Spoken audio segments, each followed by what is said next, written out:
Hello, everyone. Welcome to Layola Talks Business. I'm the host, Samuel Okediji. I will be taking you on information stats data about the Nigerian economy, clean, straight to the point data, talking about businesses in Nigeria, be it FMCG businesses, tech startups, and also small informal businesses.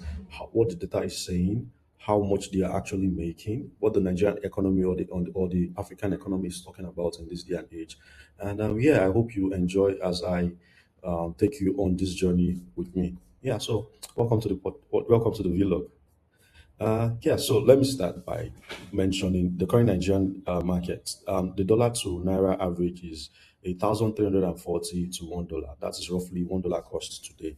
And in the same period, food inflation has moved from where it was before at 38% in January 2025 to about 10% currently in February 2026. I think that has been an improvement on that edge. However, electricity tariff has raised, and yet the Nigerian GDP is growing slowly. Inflation is gradually coming down, is falling. Are there new unicorn companies out there? It's left to be seen. I think there was one unicorn company that is out. I don't know if Money Point is a unicorn company as at this point, but yeah, has been like the highlights of the Nigerian economy from 2025. There's the fall in inflation and the dollar also crashing gradually. So, what's the point of this channel? My name is Samuel, and welcome to Layola Talks Business. Today, it's our very first episode, and I want to do two things: introduce you to the channel and give you a proper data back briefing on the Nigerian economy as of February 2026. So, Layola Talks Business is a channel about data, start, and the real story of the Nigerian business. No inspiration, no hustle harder, no investor market sales, just pure data-based information on what the African economy is talking about and Nigeria as a launchpad. So every episode we are going to pick a sector, a company, a trend, or economic question, and we're going to look into the data, the MBS reports, the SEC filings, the CBN publications, also the business data, right? Annual reports. And with this data backed up information, everyone would be have a clear idea of what's going on in the Nigerian economy. So if you're an entrepreneur, you're trying to understand the market, this is for you. If you're a student, you're trying to understand the market, this is also for you. And yeah, let's talk about the macroeconomic review of Nigeria, the big picture. So Nigeria's new GDP growth is 3.9% year on year since Q3 2025. That's as according to the Nigerian Bureau of Statistics (NBS). So for context, 3.38 was in 2024, and now it's projected to have a 4.49 growth in the year 2026. So it's a 4.4% growth annually. Is that impressive? I think the question is left to be seen because Nigeria is a 230 million country which needs sporadic growth as at 9% growing yearly for more people to be left to be brought out of poverty. So with inflation data, inflation has moved from 34% as at early 2024 down to current 12 to 10% that we are currently experiencing. Even right now, I'm hearing the new data is 8.9% in January 2026. So inflation is dropping. Yeah, exchange rates. With exchange rate, the monetary policy, the CBN's benchmark has been aggressive, tightening the fight for inflation. It's currently at 27.5. The CBN estimate exchange rate inflation benchmark is 27.5%. This means banking lending rates are at 30%, right? Think about what it means for everyday entrepreneur. So if the benchmark is still high, we're hoping it reduces. What actually changed? So far, the economy in 2026, without understanding what happened in mid 2023, when Tinubu took office, it made two major economic moves, right? Removes fuel subsidy and unified the exchange rate, and this has helped in stabilizing things so far. The petroleum subsidy from the federal government has 4 trillion annually, and money has been spent keeping fuel prices actually low, meaning the government has been subsidizing fuel consumption. Removing it was the right economic call, and we are seeing the stability coming in play.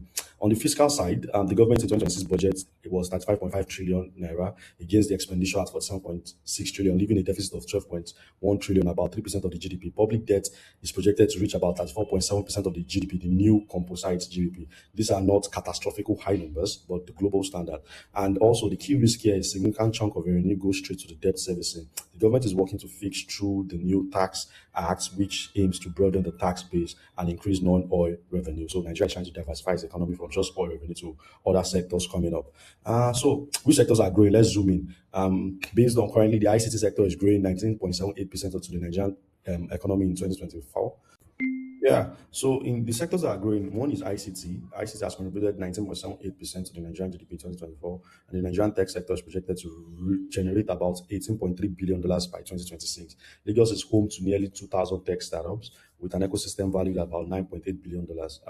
Nigeria is ranked number one in West Africa and 66 globally as a startup ecosystem. So far, the startup and tech ecosystem in Nigeria is booming. So the next one is the fintech. Fintech is the crown jewel. MoneyPoint became Africa's eighth unicorn in October 2024, raising about 110 million in Series C. Flutter, despite its regulatory turbulence, remains a global infrastructure player. Childec, founded by ex-Space Stack engineers, hit 1 million monthly customers in November 2025 and operates around 11 cities with 20,000 riders. These are not very small vanity metrics. These are key metrics that shows the financial, informal, monetary economy of the Nigerian ecosystem, where the money lies and how the money is moving, logistics, supply chain for Childec, and then fintech, peer-to-peer for MoneyPoint.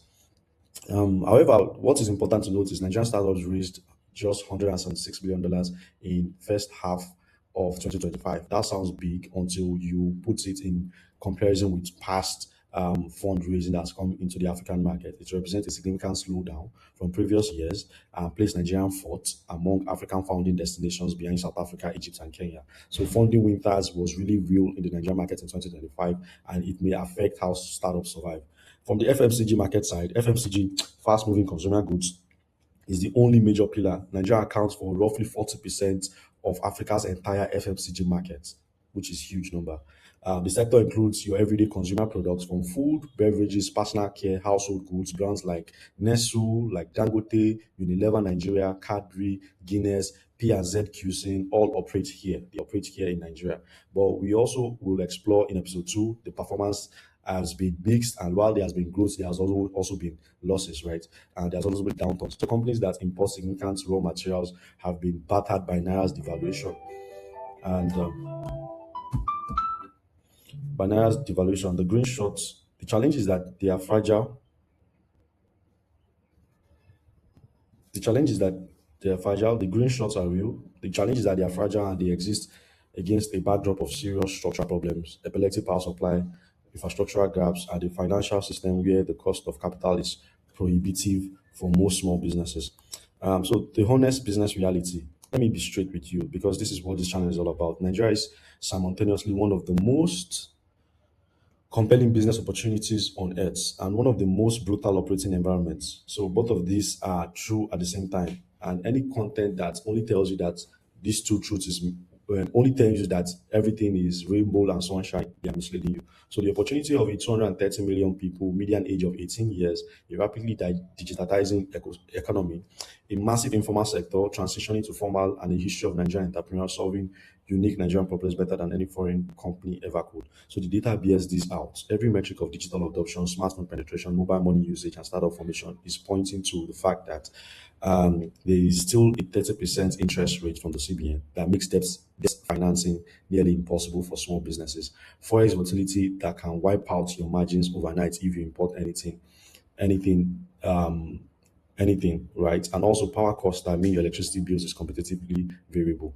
not just an overhead, but quite expensive depending on which part of the country you are based in.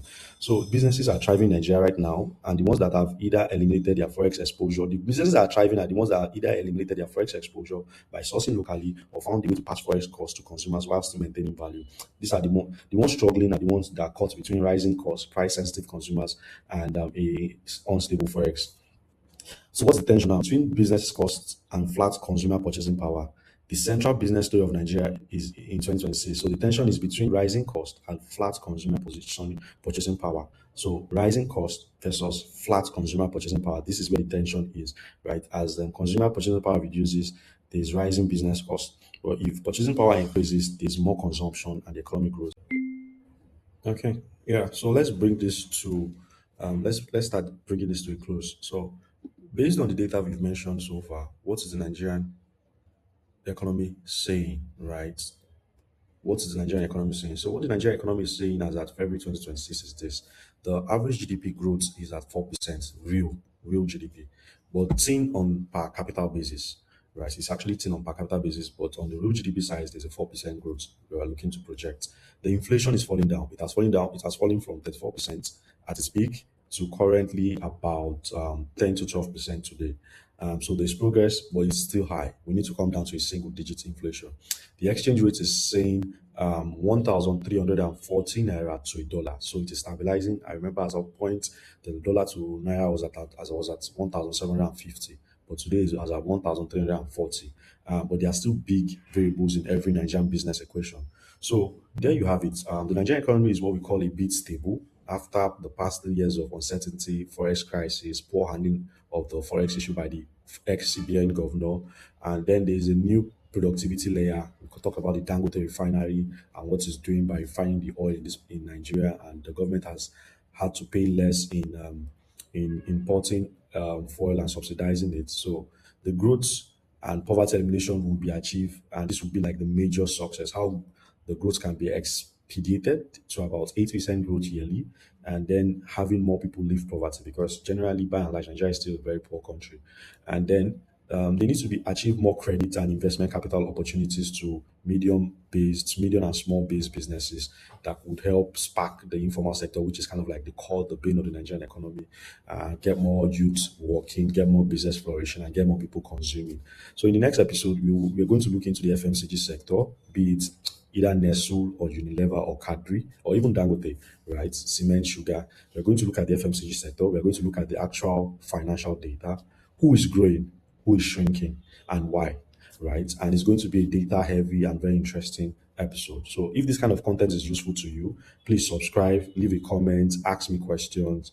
Which sector would you want me to cover next? Share with me, with one person or the other, to watch this YouTube channel. We're always talking about stats and data about the economy in Africa. We're using Nigeria as a launch pad. We'll be looking at different countries, different ecosystems, and seeing who are the biggest winners, who are the biggest losers, and see how we could learn and leverage on this data. So yeah, every genuine share would help a great deal to this channel. So I really appreciate you guys. I'm your host. My name is Samuel Olayiwola, and this is Layola Talks African Business. See you in the next video. Thank you.